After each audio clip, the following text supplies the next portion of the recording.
I know that the administration says the bill will actually shrink the deficit by $1.5 trillion. Help me understand why there is such a drastic difference between your number and all those others. Well, first of all, let's remember that science is not democracy. Truth is not democracy.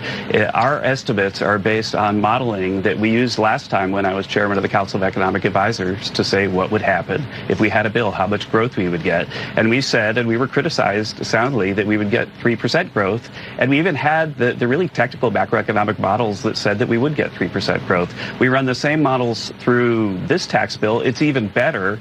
And what we're seeing is that if you get 3% growth again, then that's $4 trillion more in revenue than the CBO and these other bodies are giving us credit for.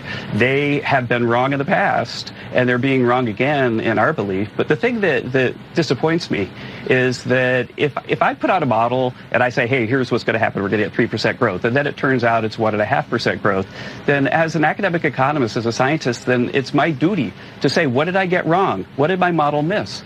These people aren't doing that. And that's the thing that I find disappointing, because we put peer-reviewed academic stuff on the table, said we're going to get that 3% growth, and then we got it right last time, and we believe we're going to get it right this time. But if you think that 1.8% growth is what's going to happen over the next 10 years, then you should agree with the CBO number.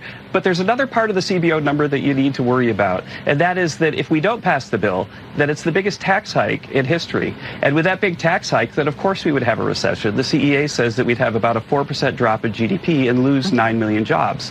If we had a 4% drop in GDP and we lost 9 million jobs, what would happen to the deficit? And so I don't think that the CBO has a very strong record. I don't think these places have a very strong record. And what they need to do is get back to the basics of looking at macroeconomic models. There's a really famous macroeconomist at Harvard named Jim Stock. They should go back and read everything Jim Stock has written for the last 15 years and fold those into their models, and then maybe we could talk.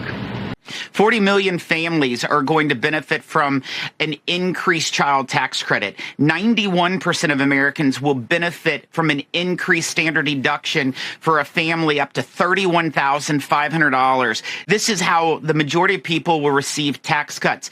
Waitresses, no tax on tips. Linemen working overtime, no tax on overtime. Seniors, no tax on Social Security. These are all items that we're delivering for the American people that the president campaigned on, and I am thrilled that this Congress, the House and the Senate, finally delivered and didn't wait till the last minute, and we did it by our timeline of July 4th. So all that is nonsense. Shannon, what we did in this bill is we made permanent the 2017 Trump's tax cuts, and that was geared for lower and middle class Americans, in spite of everything they said.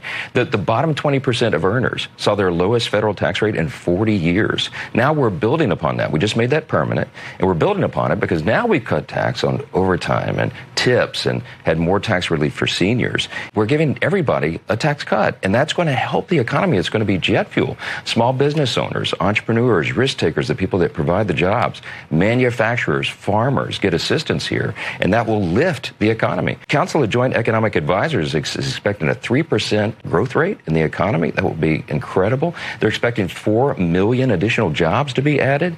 The average American, the typical American household, will have $13,000 more in take-home pay. This is a great thing for people who go to work every day. They're going to feel that, and we're excited about the upcoming election cycle in 26 because people will be riding an economic high just as we did after the first 2 years of the first Trump administration. This time it's on steroids.